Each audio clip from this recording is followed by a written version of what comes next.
बिस्मिल्लाहिर्रहमानिर्रहीम। मुस्तफ़ा जान रहमत पे लाखों सलाम। अस्सलाम वालेकुम, welcome to my YouTube channel. आज हमने स्टार्ट करना है हिस्ट्री ऑफ फार्मेसी। फार्मेसी क्या होती है? वर्ड फार्मेसी बेसिकली निकला है ग्रीक लफ्ज़ फार्माकोन से, जिसका मतलब होता है ड्रग या मेडिसिन। फार्मेसी एक ऐसी साइंस होती है जिसमें मेडिसिन को प्रिपेयर किया जाता है, उनकी मैन्युफैक्चरिंग की जाती है, उन्हें सेल किया जाता है, उनके यूजेस एडवांटेजेस और डिसएडवांटेजेस के मुतालिक देखा जाता है। अब मुख्तलिफ वक्तों में आने वाले मुख्तलिफ मुसलमान साइंसदानों ने मेडिसिन को लेके अपनी खिदमात सर अंजाम दी। उन्होंने मेडिसिन की डेवलपमेंट और उनके यूजेस के मुतालिक अपना किरदार अदा किया। सबसे पहला जो साइंटिस्ट आता है उनमें है अलकिंदी। अलकिंदी जो था एक मुस्लिम साइंसदान था। ये फिलोसफर भी थे, फिजिशियन यानी तबीब भी थे, और साइकोलॉजिस्ट भी थे। इन्होंने मेडिसिन की फील्ड में बहुत काम किया। सबसे पहले तो इनकी जो कंट्रीब्यूशन थी, जो इन्होंने काम किए, उसमें उन्होंने एपिलिप्सी को डिस्क्राइब किया। एपिलिप्सी मिर्गी की बीमारी होती है जिसमें जिस्म में झटके लगते हैं, दौरे आते हैं। तो एपिलिप्सी को डिस्क्राइब किया था अलकिंदी ने। इसके अलावा वो पहले इंसान थे जिन्होंने मुख्तलिफ किस्म की साइकोलॉजिकल प्रॉब्लम, यानी जो दिमागी मुख्तलिफ बीमारियां थी, उनका इलाज म्यूजिक के जरिए से किया था। यानी उन्होंने मुख्तलिफ किस्म की दिमागी बीमारियों को ट्रीट करने के लिए म्यूजिक का इस्तेमाल किया था। इसके अलावा परफ्यूम कैसे बनाते हैं ये भी अलकिंदी ने बताया था। और वाइन प्रेपरेशन यानी शराब, अल्कोहल से शराब कैसे बनाई जाती है, उसके सारे प्रोसेस को भी अलकिंदी ने एक्सप्लेन किया था। दूसरे मुस्लिम साइंटिस्ट आते हैं इब्न अल नफीस। ये इस्लामिक स्कॉलर भी थे। इसके अलावा ये फिजिशियन यानी तबीब, डॉक्टर थे, एनाटमिस्ट थे, फिजियोलॉजिस्ट थे और फार्माकोलॉजिस्ट थे। एनाटमिस्ट वो लोग होते हैं जिन्हें एनाटमी में यानी बॉडी के स्ट्रक्चर में महारत हासिल हो। फिजियोलॉजिस्ट, फिजियोलॉजी कहते हैं study of function of body. तो ये फिजियोलॉजिस्ट भी थे। इसके अलावा ये फार्माकोलॉजिस्ट भी थे। अब इन्होंने कौन कौन सी कंट्रीब्यूशन की थी? सबसे पहले इसने पल्मोनरी और कोरोनरी सर्कुलेशन को एक्सप्लेन किया था।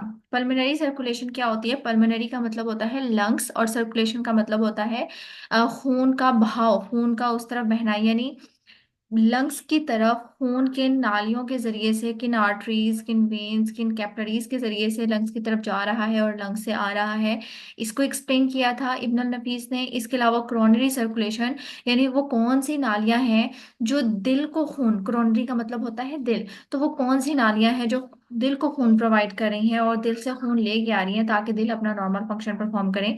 तो ये भी इब्न अल नफीस ने बताया था, पल्मोनरी और कोरोनरी सर्कुलेशन से रिलेटेड। इसके अलावा इसने मुख्तलिफ किस्म के हमारे जो बॉडी में सिस्टम्स पाए जाते हैं, जिसमें रेस्पिरेटरी सिस्टम आता है, गेस्ट्रोइंटेस्टिनल ट्रैक्ट आता है, हमारा डाइजेस्टिव सिस्टम आता है, हमारा यूरिनरी सिस्टम आता है, उसके स्ट्रक्चर को और उसके फंक्शन को एक्सप्लेन किया था। यानी इसने रेस्पिरेटरी सिस्टम की एनाटमी और फिजियोलॉजी, और इसके अलावा बाकी भी जितने सिस्टम थे उनकी एनाटमी और फिजियोलॉजी को एक्सप्लेन किया था।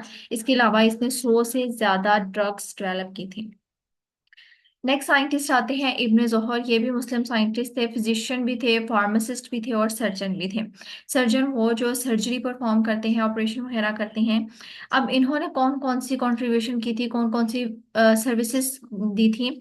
सबसे पहले तो इब्ने जोहर ने एक्सपेरिमेंट सर्जरी को एक्सप्लेन किया था। इस वजह से इन्हें फादर ऑफ एक्सपेरिमेंटल सर्जरी भी कहा जाता है। इसके अलावा इन्होंने डायसेक्शन के प्रोसीजर को डिस्क्राइब किया था। डायसेक्शन कहते हैं बॉडी के ऊपर कट लगाना, तो वो भी सारा प्रोसीजर डायसेक्शन का इब्ने जोहर ने एक्सप्लेन किया था। इसके अलावा इन्होंने न्यूरो फार्माकोलॉजी में भी अपना काम सरअंजाम दिया था। फार्माकोलॉजी कहते हैं ड्रग्स के मुतालिक स्टडी। फार्मा का मतलब होता है ड्रग और लॉजी का मतलब होता है स्टडी।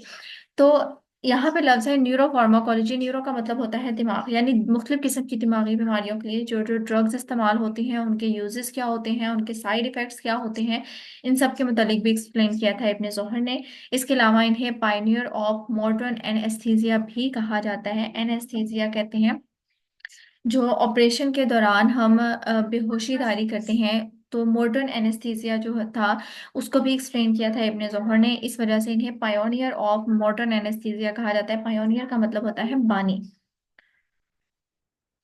नेक्स्ट साइंटिस्ट आते हैं अबू अली सीना। अबू अली सीना फिजिशियन भी थे, केमिस्ट भी थे, इसके अलावा एस्ट्रोनॉमर यानी माहिर फल्कियात भी थे। अबू अली सीना ने एक बुक लिखी थी द कैनन ऑफ मेडिसिन। इस कैनन ऑफ मेडिसिन को काफ़ी सालों तक मेडिकल की बुक के तौर पे इस्तेमाल किया जाता था। इसकी मुख्तलिफ फील्ड में मुख्तलिफ कंट्रीब्यूशन थी। सबसे पहले इसने डिस्क्राइब की थी स्टीम डिस्टिलेशन। स्टीम डिस्टिलेशन का प्रोसेस हम पिछले चैप्टर में पढ़ चुके हैं। इसके अलावा इसने मुख्तलिफ साइकेट्रिक डिसीज के बारे में बताया था। साइकेट्रिक डिसीज ऐसी बीमारियां होती हैं जो दिमाग से रिलेटेड होती हैं, सच एज डिप्रेशन। डिप्रेशन के बारे में भी अबू अली सीना ने बयान किया था। मानिया, मानिया कहते हैं पागलपन को, जिसमें इंसान बहुत ज्यादा एक्साइटेड हो जाता है। जैसे एक पागल इंसान जो होता है, वो बहुत ज्यादा किसी चीज को लेके एक्साइटेड होता है, तो मानिया पागलपन को कहते हैं। पैरालिसिस यानी फालिज के मुतालिक, फालिज की बीमारी को इसने एक्सप्लेन किया था। और इंजोमिया, नींद का ना आना, इसे भी एक्सप्लेन किया था वो अली सीना ने। इसके अलावा इसने डायग्नोसिस के मेथड को डिस्क्राइब किया था। डायग्नोसिस कहते हैं किसी बीमारी की शनाख्त करना, तशखीस करना।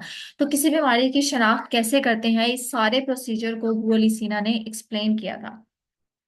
नेक्स्ट साइंटिस्ट हमारे पास आते हैं अल्बेरूनी। अल्बेरूनी एक फार्मासिस्ट भी थे, फिजिशियन भी थे और जियोलॉजिस्ट भी थे, यानी माहिर अर्जियात, जमीन के मुतालिक इनको काफी नॉलेज हासिल था।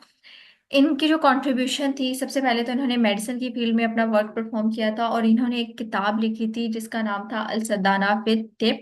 इसमें भी मेडिसिन से रिलेटेड उन्होंने लिखा था। इसके अलावा उन्होंने 720 हर्बल ड्रग के मुतालिक अपनी किताब के अंदर लिखा था। और इन 720 हर्बल ड्रग को उसने अल्फाबेटिकली यानी ABC अल्फाबेट के हिसाब से अरेंज किया था।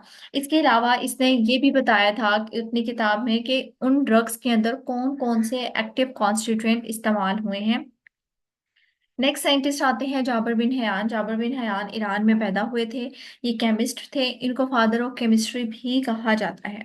इसके अलावा इनकी कंट्रीब्यूशन, चूंकि ये केमिस्ट थे और इन्हें फादर ऑफ केमिस्ट्री भी कहा जाता है, तो इनकी ज्यादातर कंट्रीब्यूशन जो थी वो मेडिसिन के बजाय केमिस्ट्री की फील्ड में थी। इन्होंने तकरीबन 20 के करीब लेबॉर्ट्री के इक्विपमेंट्स ईजाद किए थे। इसके अलावा डिस्टिलेशन और क्रिस्टलाइजेशन का प्रोसेस भी इन्होंने एक्सप्लेन किया था। और प्योरिफिकेशन ऑफ गोल्ड, गोल्ड जो हम सोना जमीन से जब लेते हैं तो उसको प्योर कैसे किया जाता है, उसके अंदर से इम्प्योरिटीज को रिमूव करके खालिस सोना कैसे हासिल किया जाता है, ये सारा प्रोसेस भी जाबर बिन हयान ने एक्सप्लेन किया था। इसके अलावा जाबर बिन हयान ने मुख्तलिफ किस्म के केमिकल्स दरियाफ्त किए जिसमें नाइट्रिक एसिड आ जाता है, हाइड्रोक्लोरिक एसिड आ जाता है, एसिटिक एसिड आ जाता है। तो ये एसिड वह भी जाबर बिन हयान ने डिस्कवर किए थे, जिसकी वजह से जाबर बिन हयान को फादर ऑफ केमिस्ट्री भी कहा जाता है।